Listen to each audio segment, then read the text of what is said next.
special Sunday repeated on Wednesday program, and this is Mojo Hand, the winning boy's magic.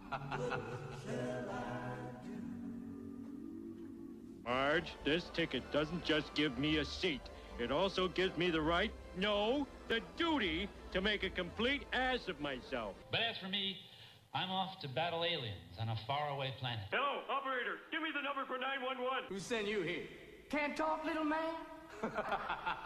Bet can't play none either. I could pull a better cartoon out of my ass. Hey, whoa! Wasn't that great, kid? Oh, bitch. Kill my boss! Do I dare live out the American dream? Overload. Pleasure overload. Uh-oh. 2 independent thought alarms in one day. Good morning, Wood Ticks and Patriots. We have a show today that's kind of packed with local Wisconsin information and happenings. Glad you could join us. Don't forget to like and subscribe. It's how we keep the program going. I'm going to start off like everybody else does. We're talking about Afghanistan, but on a local thrust in Wisconsin, over in Plover, Wisconsin, memorial service, the area community came together Monday to remember 13 lives that were lost in the attack at Kabul airport last week. Dozens, I can't talk this morning. Sorry, up there, bear with me. Dozens gathered at an intersection in Plover to remember 11 Marines, 1 Navy corpsman, and an Army soldier killed while trying to assist those evacuating, which we're going to get to a story on that, too, today. I love that Americans are out, said Renee Groff, who is there in solidarity with her Navy nephew. I'm sad for, I know there's probably more Americans that are still there. Wait, you can't say stranded, according to P. Psaki out of the White House. The former Marine Wade Wilcott, for former Marine Wade Wilcott, the events of the past couple of days were difficult to watch. When you're a Marine, you're part of a brotherhood. When one Marine falls, you all feel it. As flags waved and drivers flew by, those at the memorial want people to recognize and remember the heroism on display. Quote, they'll think about the families. The woman who's 8 months pregnant, Ralph said, the children, the parents, siblings that are left behind. And ain't that the truth? Stranded Americans, stranded compatriots. And with that, I'm going to shut up, play the Pledge of Allegiance like I always do. I remember a teacher that I had. Now, I went through the 7th grade. I went to the 7th grade. And I left home when I was 10 years old because I was hungry. And I used to, this is true. I work in the summer and I go to school in the winter. But I had this one teacher. He was the principal of the Harrison School in Vincennes, Indiana. To me, this was the greatest teacher, a real sage of my time, anyhow. He had such wisdom. And we were all reciting the Pledge of Allegiance one day.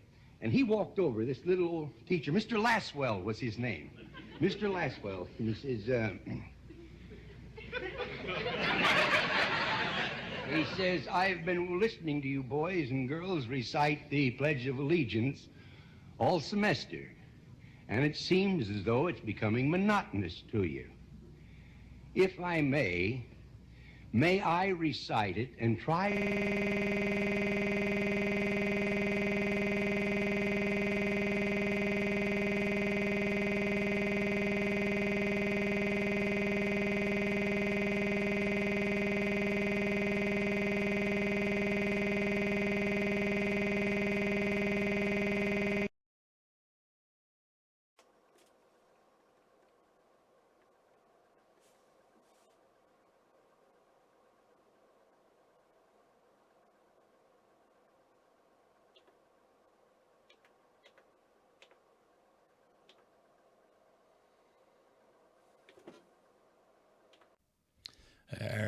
We're back in. Sorry about that. I'll restart that. I remember a teacher that I had. Now, I went through the 7th grade. I went to the 7th grade. And I left home when I was 10 years old because I was hungry. And I used to, this is true. I work in the summer and I go to school in the winter. But I had this one teacher. He was the principal of the Harrison School in Vincennes, Indiana. To me, this was the greatest teacher, a real sage of my time, anyhow. He had such wisdom. And we were all reciting the Pledge of Allegiance one day. And he walked over, this little old teacher, Mr. Laswell was his name. Mr. Laswell, and he says, he says, I've been listening to you boys and girls recite the Pledge of Allegiance all semester, and it seems as though it's becoming monotonous to you. If I may I recite it and try to explain to you the meaning of each word? I, me, an individual, a committee of one, pledge, dedicate all of my worldly goods to give without self-pity. Allegiance, my love and my devotion to the flag, our standard, Old Glory, a symbol of freedom. Wherever she waves, there's respect, because your loyalty has given her a dignity that shouts freedom is everybody's job. United, that means that we have all come together. States, individual communities that have united into 48 great states. 48 individual communities with pride and dignity and purpose. All divided with imaginary boundaries, yet united to a common purpose. And that's love for country. And to the Republic, a state in which sovereign power is invested in representatives chosen by the people to govern. And government is the people. And it's from the people to the leaders, not from the leaders to the people, for which it stands. One nation, meaning so blessed by God, indivisible, incapable of being divided, with liberty, which is freedom, the right of power to live one's own life without threats, fear, or some sort of retaliation. And justice, the principle or qualities of dealing fairly with others. For all, which means, boys and girls, it's as much your country as it is mine. And now, boys and girls, let me hear you recite the Pledge of Allegiance. I pledge allegiance to the flag of the United States of America and to the republic for which it stands, one nation, indivisible, with liberty and justice for all. Since I was a small boy, 2 states have been added to our country, and 2 words have been added to the Pledge of Allegiance: under God. Wouldn't it be a pity if someone said that is a prayer and that would be eliminated from schools too?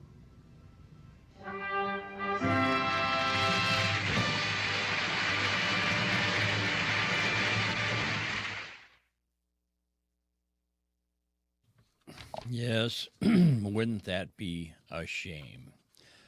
On the same but maybe different note, I got a tweet here, and everybody else is reporting it too. But I can't help it. I gotta read it. Meghan McCain. Many of you are going to have different thoughts about Meghan and her position in the government based on her father's presence or not, and his duty and service. And it starts off by saying, "This is extremely difficult for me to say. I once thought I truly knew Joe Biden, Stiffin' Joe, and he helped me get through pain and grief, for which I am grateful. This man on TV giving this speech, as in his speech yesterday, I do not recognize this man. God help our country. God help the Americans we have abandoned." The English language is pretty specific. And if you look at synonyms, abandoned, stranded, left behind, They all mean the same thing, but the White House, Jen Psaki, going to call you out on if you use that one word, stranded. Megan goes on to say 13 American soldiers are dead, most of them between the ages of 20 and 23, because they were put in harm's way chaotically in the line of fire of a suicide bomber. Disappointed and disgusted, President Biden says, quote, "This couldn't have been done in a more orderly manner," end quote. As Megan, and we talk about this all the time, the 15 minutes of fame and glory that Andy Warhol promised to all of us, she steps up to the microphone and blah, blah, blah, blah, blah. And to that story, a couple more that are very appropriate. And I was going to run this down a little further down the line, but this is, I think, appropriate at this time. In this great state of Wisconsin, used to be greater than it is today, St. Croix County Republican Party posts, quote unquote, "prepare for war." County Party rebuffs Wisconsin GOP's request that the controversial post be stricken. Hudson, Wisconsin. It's on the west side of the state, up near the Mississippi River. The Republican Party of St. Croix County, Wisconsin, is standing firm on a controversial post on its website, even after the state Republican Party asked that the post be removed. And I will admit, I know the head of the Republican Party in St. Croix County. I worked with him for, 10 years maybe.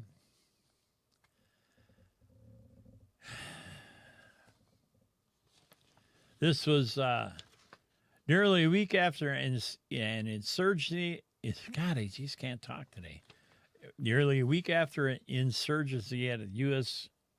Capitol that left a police officer and 4 others dead, the post on the party homepage proclaims in Latin and English, "If you want peace, prepare for war." Dan Myers, chairman of the St. Croix County Democratic Party, said he's been fielding calls for upset people in and outside of his party. I wonder why. Quote, "I think when you see the video and pictures coming from the Capitol," Myers said, and then you read that kind of language on the site where they're talking about getting ready for war. January 6th, today we almost lost democracy, the Republic. The Post instructs readers, it's time to stand up and be counted as a conservative warrior. What else exactly? The only thing missing from that is a conservative Christian warrior. And at some point, why are we not standing up? I've asked this question in my own social media circles. Where the hell has the GOP been? This whole debacle. Where have you been? If you're listening, where have you been? What exactly is it that we stand for as conservatives, patriots, supposedly the party of those things? It calls for the removal of local and county leftist tyrants in the upcoming April elections. And what else can you call them? You get the right in the First Amendment to speak your own mind. Blah, blah. I get it, and then I get it again. I just... Anyway, John Kraft, the chairman of the St. Croix County Republican Party, did not return messages left by CARE 11, K-A-R-E. CARE, not C-A-R-E. I don't know who left that message. Earlier, Kraft defended the Post in the Milwaukee Journal-Sentinel, writing, he, quote, can't help what twisted inferences local Democrats choose to attribute to it. Yeah, there's the term war, and I say this on all of my shows. Where exactly is the last war that the United States has been involved with? Answer that question, you'll understand how the term war has been convoluted and used for specific purposes at specific times by a myriad of people who shouldn't even be in front of a microphone, in my opinion. St. Croix County Sheriff Scott Knudsen. What's the sheriff got to do with a post on the internet? Posted a message on the department's Facebook page saying he was shocked and disheartened by the tone of the website post. Will your feelers get hurt? What? The sheriff strongly condemned the prepare for war comment and urged his constituents to stay together and not divided. He's afraid the police department's going to get a January 6th event. I know, John, you would do that. We're a better society when we settle our differences in a civil manner and set inflammatory rhetoric aside. Talk to your neighbors. Agree to disagree, Knudsen wrote. Remember, we are understanding and we are neighbors, not enemies. That's how we'll get through these trying times, with a little bit of understanding and respect. Respect is earned. It's not something that's automatic. I'm sorry, Sheriff. It's time you learn something. I still believe in this country and the good people that we call neighbors, and so do I. Last show, I think I talked about the inability of Americans to listen. Nobody listens anymore. We're always preparing our side of what we presume is going to be the end of the story. And at some point, can you have a war with words? I believe you can. Can you have a war without killing somebody? I don't know. You can have a food fight. Is a food fight? Animal House was a food fight. Was it a food fight war? The term war has been flipped around. They're military actions. They're not a declaration of war. And I think that's the problem with where we are today. And this is appropriate for this. And it's obviously, for those of you who are wood ticks, you won't agree with it. I get that. You won't agree with what I'm saying.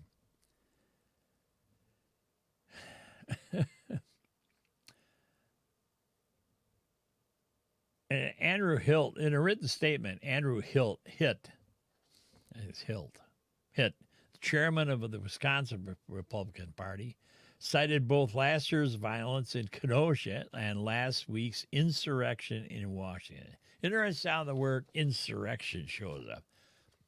I don't have a term to call what happened on January 6th.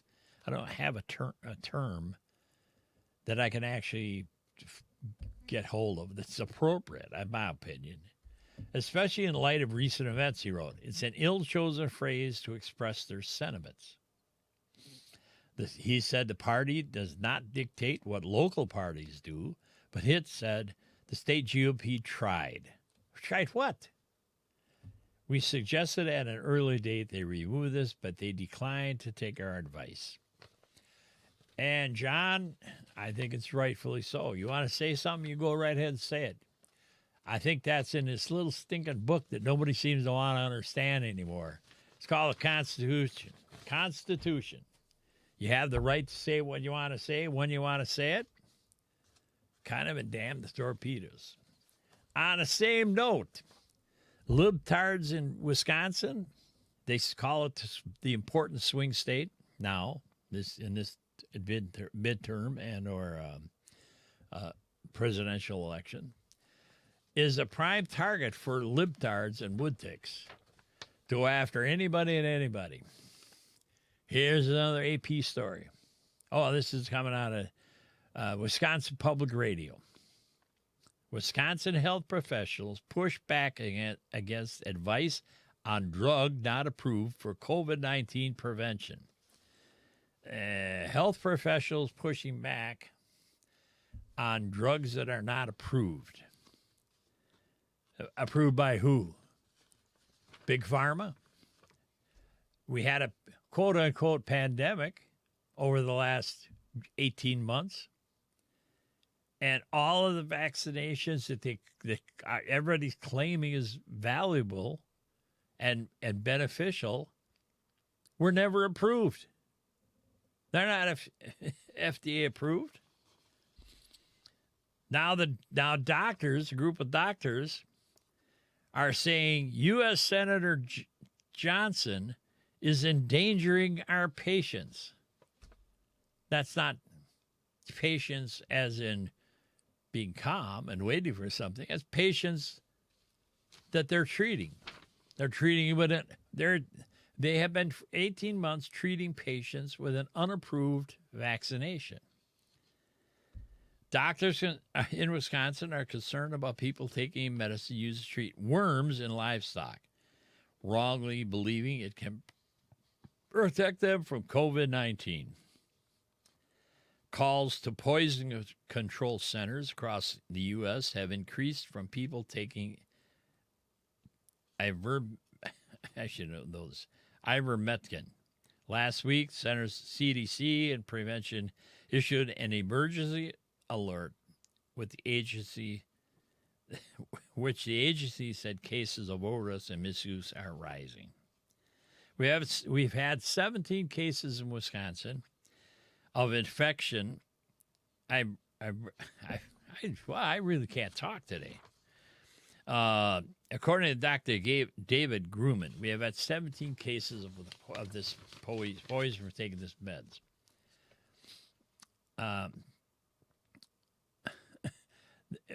In the same breath, the National Institute of Health says there are currently insufficient data to recommend ivermectin for treatment of COVID-19. Insufficient data. Isn't that exactly what all of these inoculations are based on? Insufficient information. We're being the guinea pigs to take the poke. And that thought in mind goes on, this article goes on to say UW Health has seen suspected cases poisoning which can cause nausea, vomiting, and diarrhea. Excuse me, not COVID. And yet the cases of influenza are non-existent. So let's just blame it on people taking a drug, an animal drug. Some doctors in Wisconsin are pointing to Republicans' U.S. Senator Ron Johnson for helping spread misinformation about the pandemic. He's been a vocal advocate for hydroxychloroquine to treat COVID-19, despite warnings from the medical community that the drugs are ineffective and could have adverse side effects. So they're picking on a Republican senator, and they're picking on the head of a Republican party in St. Croix County. And you got Meghan McCain running around spewing she doesn't recognize Joe Biden. But she sure as hell recognized those midnight tweets by some other guy. And with that, somebody sent me a text. Hang on while we're talking here.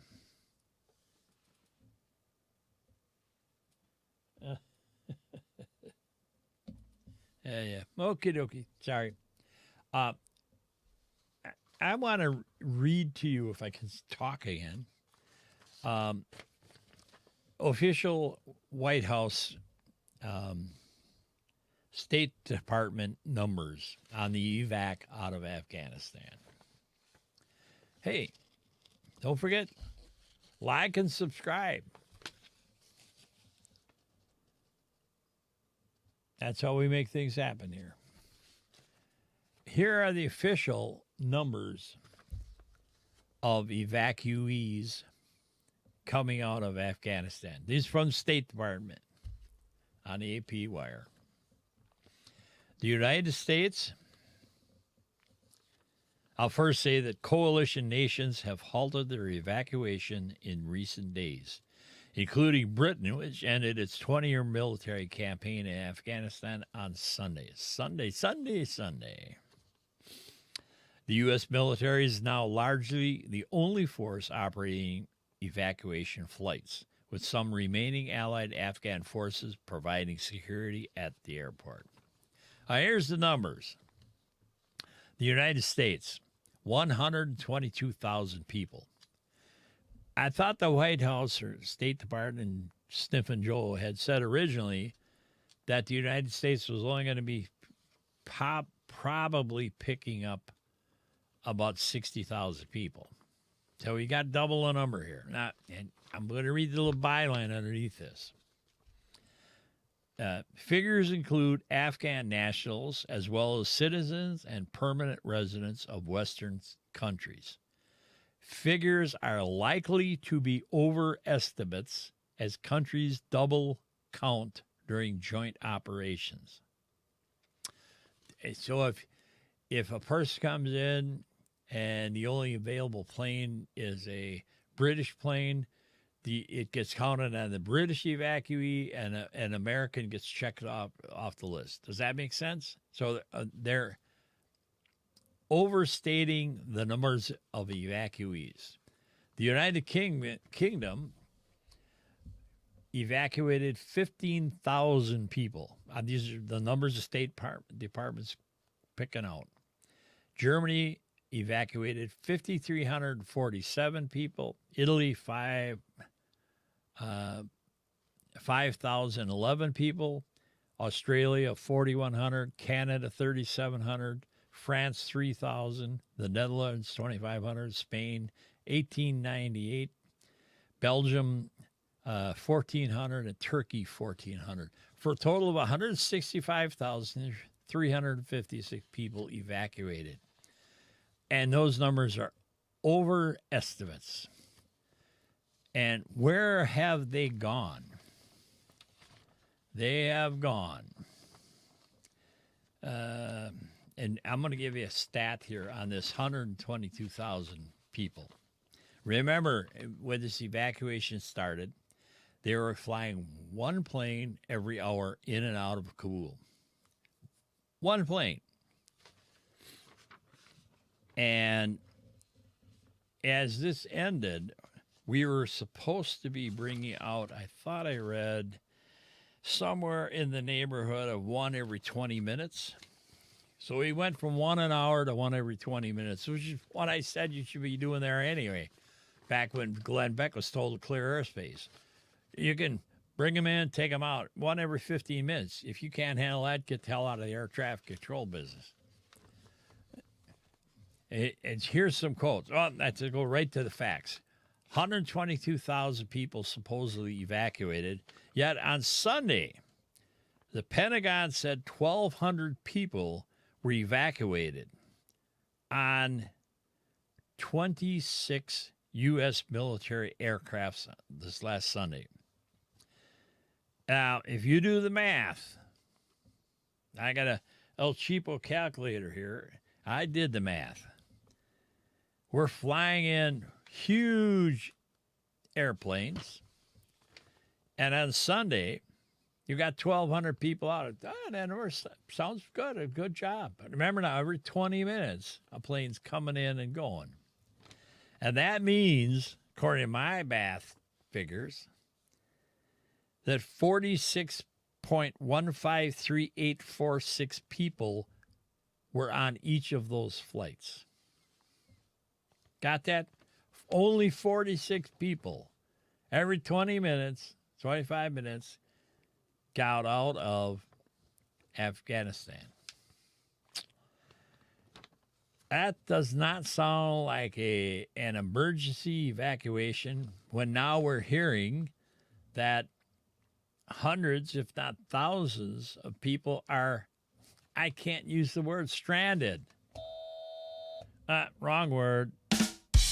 Yep.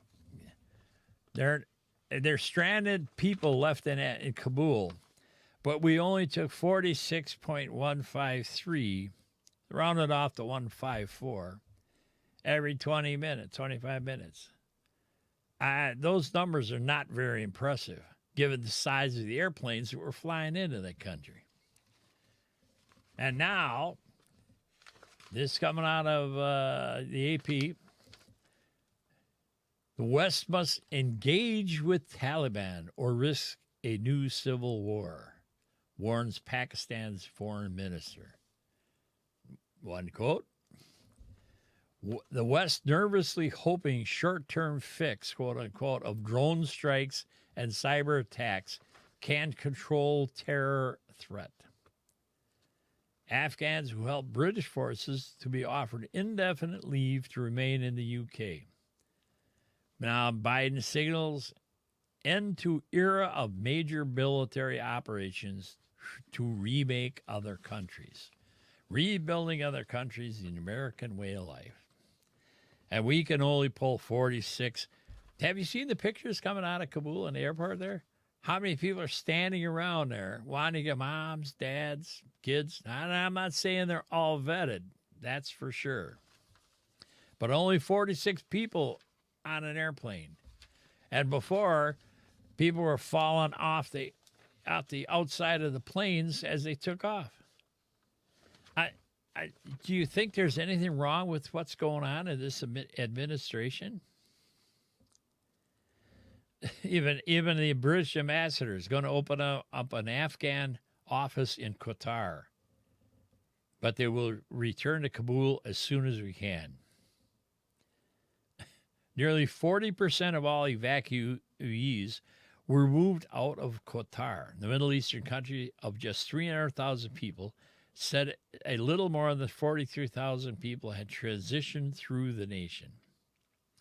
The other countries that are apparently able to take or willing to take evacuees are Bahrain and the United Arab Emirates, accepted several thousand evacuees to alleviate pressure on U.S. bases in the region. However, most Afghans are likely to permanently settle in other countries. They're just going to stay in some other country, not going back to the stand wars. Now, this is not a very impressive, and I'll guarantee you, Sniffin' Joe and Camel Toe, and it rhymes, Sniffin' Joe and Camel Toe, are going to play these numbers up to make it sound like there's been one hell of an evacuation. And I agree that our service people are second to none. They stuck it out, even though there were terrorist bombs, etc. But I'm going to tell you that it's not real impressive given what's left there and the order in which everybody got out of there. And that's not necessarily enough about Afghanistan because I think it's going to be in the news for quite a while. With that, I'm going to take a break.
Welcome back, Wood Ticks and Patriots. Today, actually this past week, I got turned on to a young lady who is knee-deep in CRT and the educational system in America. Very interesting. There's a couple stories I have here. And it all deals with school systems in America. And now I'm going to play something. You won't get the video, but you'll get the audio. And we're going to talk a little bit about this young lady and what went on in her life. Back in a flash.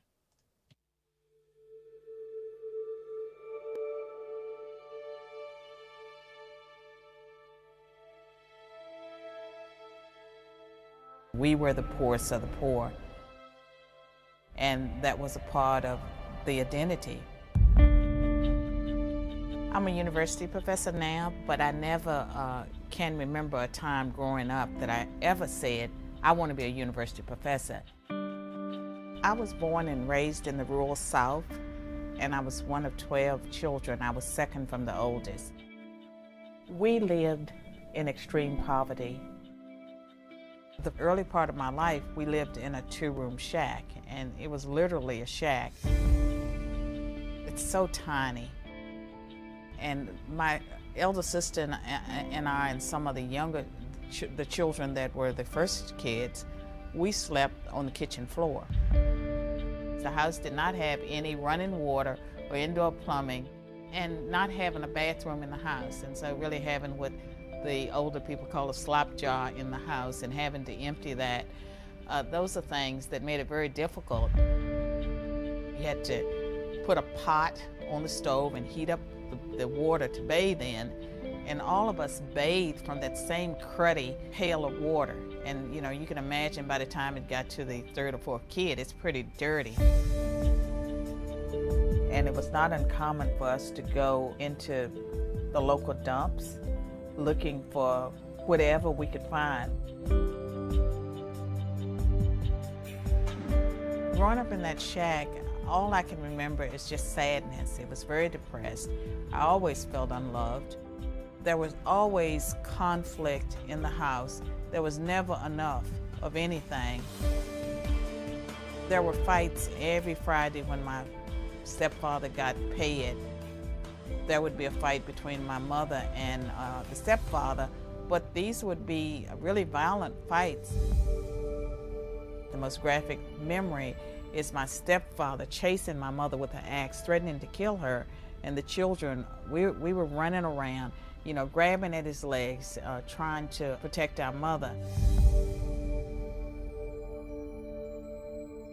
Later, my mother moved to the city when I was probably 12 or 13 and became involved with social workers and welfare programs. And what I watched happen in my family was that it became a way of life for her and for some of my siblings.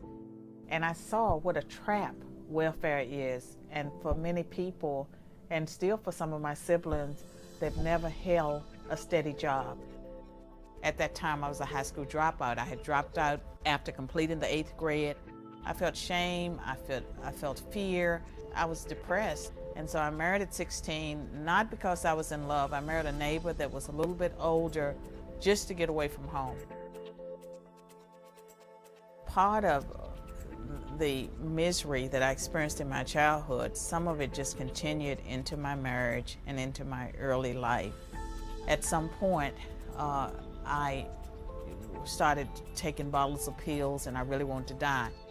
I had the experience of being in the hospital after one of my suicide gestures, having a medical doctor tell me that I was intelligent, that I was attractive, and that kind of shocked me because I was, you know, at least 20, 21, and I'd never heard anyone tell me that I was attractive. He said, you're intelligent, you're attractive, you can do more with your life. I took a job outside the home, I filed for divorce. Everything started to change, and at one of the nursing homes where I was working as a nurse's aide, I met an African orderly from Sierra Leone. He said, you ought to go to college. And those words changed my life. I studied hard. I earned my GED.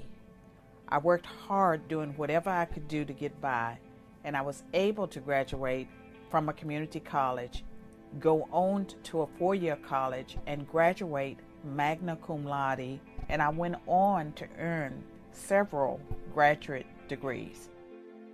Somehow, I always believed that I could do it, that I could better myself, that I was not meant to be poor. I was able to far exceed anything that I imagined for myself or anyone else probably that was watching my life unfold. These milestones, my accomplishments, didn't come easy. It was through hard work, it was perseverance, a can-do spirit that I attribute to the grace of God. It is so amazing what a little encouragement and direction can do. But the system itself doesn't encourage people to better themselves. The social welfare programs that we have in America puts a Band-Aid on the problem, but it does not fix it. The only thing these programs do is create, in the long term, a sense of entitlement that results in a loss of self-worth for the individual.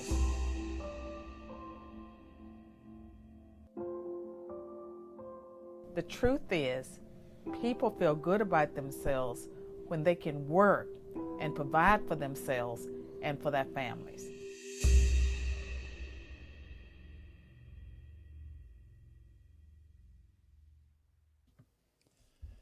There you have it. A true success story.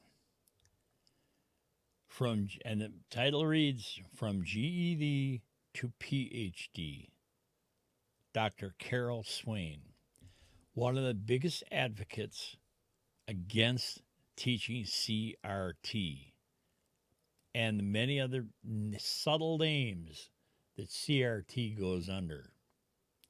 I've never been so impressed. I watched her on an interview, one of the conservative stations, and I thought, I have to get out and get to know this brain a little bit more. I got a query in for a copy of her book.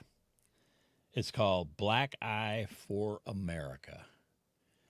And it's all about CRT and the system that buries generation after generation in the welfare system, the you can't do it system.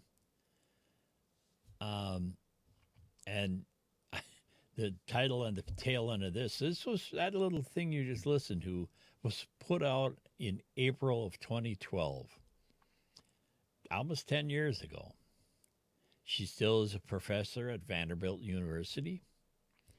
And when you listen about her roots and where she came from, and you look around your world, there cannot be anything, I won't say that can match this success story, but y'all know somebody who knows somebody or is in some kind of family trouble. Boy, 10 years ago, 15 years ago, my company investigated the summer food program because on the surface, it didn't sound right that there were people who were laid off, and as a Maher Corporation came in and took over and is taking over many food programs, services in the educational system across America. We found out through our investigation, typical of, it's on track with this story. It's on track with feeding children via the Department of Defense funding the feel-good story. Anybody could go into any location, and the summer food program, now food program, across America, was funded at the time by the Department of Defense. Why is the DOD paying for summer food programs? Is it called to keep somebody under their thumb? The man behind the curtain? And when you hear of this with encouragement from people she didn't know, obviously her life was upside down, took some wrong turns, made some bad choices, but people standing around her encouraged her and showed her what she was about or potential within her. Go to college. Can you imagine seeing somebody after trying to commit suicide, laying in a hospital bed, and somebody comes up and says, "You need to go to college." And what's the first thoughts in your brain? College? How am I ever going to go to college? Can't afford it. And yet, CRT is the exact thing that's being talked about in this keeping you down rhetoric. There's a couple of stories, more in Wisconsin, a couple of stories that I find it to be ludicrous, and it's part and parcel of the pandemic and how we as a society and government entities reacted to the national lockdown, the pandemic. Believe in it or not, it's what happened. We get locked down. We sheepfully went home, locked the door, and took COVID stimulus checks. Here's a little nowhere USA. Stevens Point, Wisconsin. District Attorney. Stevens Point Area School Board says that the school board violated open meeting laws. Do you have any clue what an open meeting law is in Wisconsin? Any other state?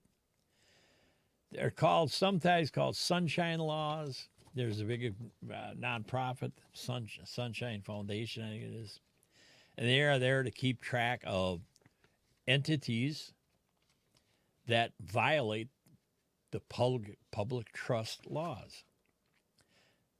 The Portage County District Attorney has announced that Stevens Point Area School District Board of Education did violate open meeting laws. That means they're doing stuff behind closed doors that should be open to the public, that moms and dads can go to. Well, in the pandemic, everybody go, we're going to go to Zoom. We'll have Zoom meetings. And they pissed away more money. That's right. Pissed away more tax dollars. And then now trying to get back into a meeting and voice your opinion because they're our employees. They're not some step above. They don't get their money from God. They get their money from our tax base and their local referendums that are useless. This, in a statement released, it says that several verified open meeting complaints that were filed in the DA's office were actionable, meaning here's now somebody on the payroll, a DA, that's actually going to go try and do something, going to uphold the law. Because the average citizen, you could lay the complaint out there and give it to the people who violate the law. That's called the fox watching the hen house. They're not going to, city clerk, mayor, head of the school district, the chairman of the board, ain't going to chastise his or her own people. Excuse me, not COVID. The summation of the four rule, not one, because one rule, most D's will just slough it off. They didn't know, they're learning. But 4 rules were found valid that were violated. The Board of Education improperly locked the public out of its May 10th, 2021 meeting when it physically locked the room doors before the in-person board meeting. And if you understand, go get Robert's Rules of Order, 2nd edition. Every government entity has to run its organized meetings under certain rules and state statutes. You cannot start a meeting in closed session. Can't do it. It's illegal. And the DA understands that. He also found that the board improperly amended its notice less than 2 hours before the meeting. You have a timeline where meetings have to be posted publicly somewhere with its agenda. There is a local police and fire commission now that posted a closed meeting, emergency meeting. And the state statutes are specific of what constitutes an emergency meeting. And in my local municipality, let me get back to the other camera here. In my local municipality, the interview of potential employees, as in a new firefighter, is not what is considered under state statutes to be an emergency reason to hold a meeting. Somebody just forgot to post the meeting in a timely manner under state statutes so that you could public can attend the meeting. The board improperly amended its notice less than 2 hours before the meeting was set to start in a violation of Wisconsin open meeting laws. It was found the media was improperly noticed of the amended notice. It was amended notice, which I tell you, I must get on a weekly basis, maybe 50 amended meeting notices across the board in county government, city government, local municipal government. They don't even post anything. Got some board they post up on. I mean, we're rural. This is Lake Wish I Be Gone. They've got little poles with a little box they run on. That's where your meeting notices are posted. Now, in the old days, maybe that was good. It also found that the board improperly noticed its May 10th, 2021 board meeting by only placing the notice on the door of the board's meeting room and in no other location, which is also a violation of open meeting laws as a detriment to the public. And I'm going to tell you, the ramifications of violating open meeting laws are that any financial actionable affirmative vote be negated, and nothing. It's like the virus inoculation back in Wuhan, gain of function. You cannot have a board move forward spending your tax dollars without the public being properly notified that they're going to spend your money. And I find this to be, they make their claims. We're glad you public serves the community needs. And anyways, but here's the brief that was filed. Portage County Lewis Molpeski filed a motion that and we'll see what the penalty is, and it's actually very minor. That I think the minimum fine is $25 to the chairman of the committee that did the violation. Because any member can put something on the agenda, and then the chairman has to send it to their secretary, and it has to be posted in a legal place, is visible. Usually, it's either in a newspaper, on a website, and or in the county building somewhere. And that's the people.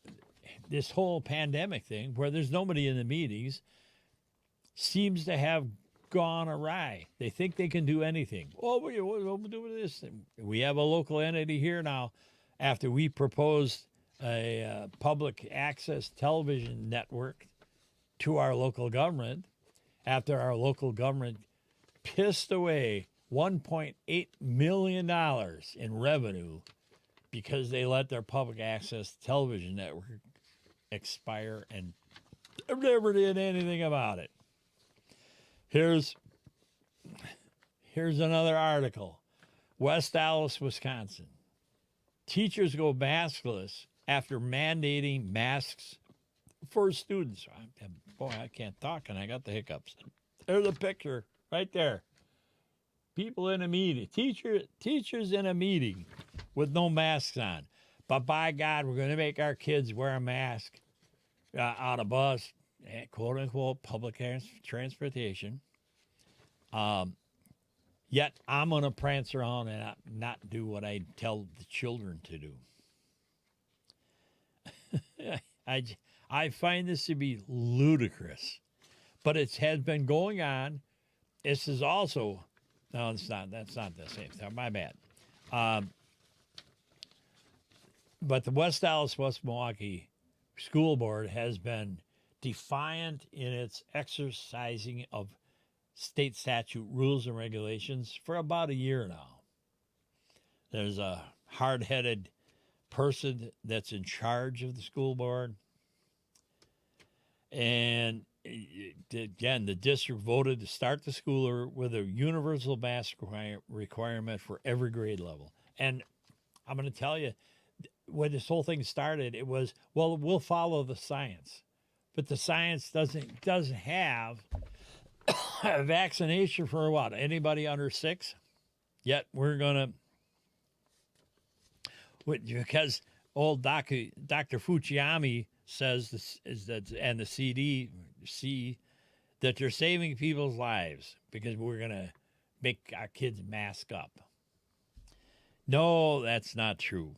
And I'm not an MD, but I'm going to say, no, that's not true. I am a choice person.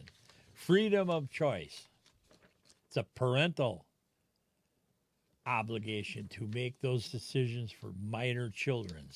It's not a 6-year-old's choice. Oh, I want to be a female. At the school board, I got another story coming up, be down the next show, where school boards and courts are now saying that parents do not have to be notified when a child has a sexual identity problem. And I'll just say this in closing, that in almost every public health community in America, that would be school boards or whatever, parents do not have to be notified if a minor child, somebody under the age of consent, goes into a school doctor's, nurse's office and I want birth control. Parents don't have to be notified by law. And where is the GOP, the conservative factions in America? Where are they when these kinds of things continue to happen? And with that, I'm going to play a video. You know, I play every once in a while. I'll be back. No, I won't. I will not be back. Be good to each other. God bless. Get involved in what's going on in your community. It's the only way that this can change. And John Kraft, I'm with you. Be prepared for war. Because I'm telling you, there's a war of the worlds, war of the words, war of ideology. It's all at different levels and can mean different things. God bless. Be good to each other. Hey, make a difference. Have a good day and a better tomorrow.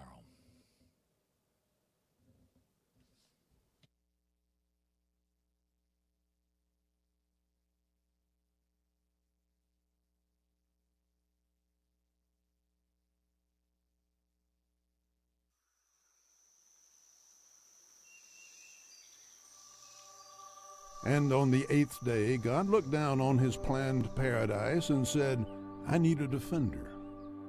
So God made a patriot. God said, I need somebody willing to sacrifice everything, his fortune, his sacred honor, even his life, for liberty and something called inalienable rights that he cannot see but knows he cannot live without. So God made a patriot.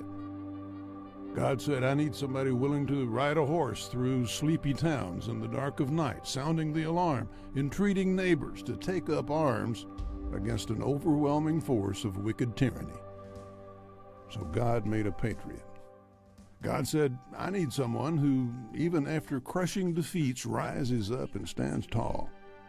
Someone who hears the clarion call that these are the times that try men's souls and does not shrink from the trial. Someone who will cross a frozen river in the dead of winter, when all logic and reason says turn back, abandon hope. So God made a patriot. Then God said, I need a man who knows of the rise and fall of great nations, who knows of human nature and the corrupting influence of power and the fragility of liberty. I need this man, along with his like-minded brethren, to write an enduring constitution. So God made a patriot. God said, I need a person, one person, who's willing to do whatever it takes even write a book to confront injustice and spark a movement that would tear apart a people so that chains will rightfully be shattered and a blessed union eventually emerge. So God made a patriot. And God said, I need someone who, with the love of family and for the love of country, will cross a vast ocean and storm a heavily fortified beach. And, if he survives, charge through 200 yards of bullets and blood across that merciless beach. And if he survives, scale the towering cliffs. And if he survives, begin the long march to free a continent. And if he survives, return home and, with the same resolute determination, rebuild a nation, and someday be called the greatest generation. So God made a patriot. And God said, I need someone who will, without thought of self, invest in schools and scouts and church and community, so that the proposition that all men are created equal remains a beacon to enlighten the world, and that such a beacon shall not perish from the earth. So God made a patriot. And God said, I need someone who will have the courage to not give up her seat on a bus and thus force a nation to confront its deepest divisions and heal the wounds and pursue the dream that inspires all hearts. So God made a patriot. And God said, I need someone strong enough to stand against any enemy, foreign or domestic, that would try to steal the freedom so dearly defended, the rights so righteously upheld, yet gentle enough to help a small child carry a star-spangled flag in a hometown parade. So God made a patriot. Then God said, I need a man who will speak the truth to his own leaders, that in order to preserve our great nation, we will not sacrifice the well-being of future generations for the sake of our own. Someone who will tirelessly toil day upon night, no matter the setback, no thought of surrender. Someone who will prayerfully rise every morning to climb the wall as a defender, duly endowed with the honored gift of generations before, while offering a solemn promise to generations ahead. A defender who will ensure that the way of truth and the torch of liberty remain forever lit in this shining city on a hill. So God made a patriot.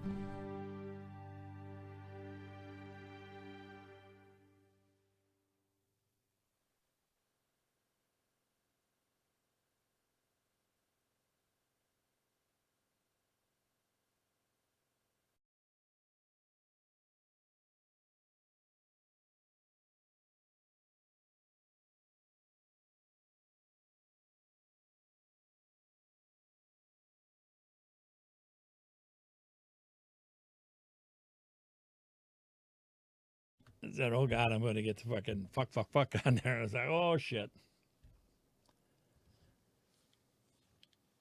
Now you need to go see a doctor. You're slurring your fucking words. That's what I said. I can't talk today. No, I'm like, seriously, like, you're actually slurring your words. Like, that's not good. You should call and see if you I'm need to go see telling a you, doctor. that's what all day I'm trying to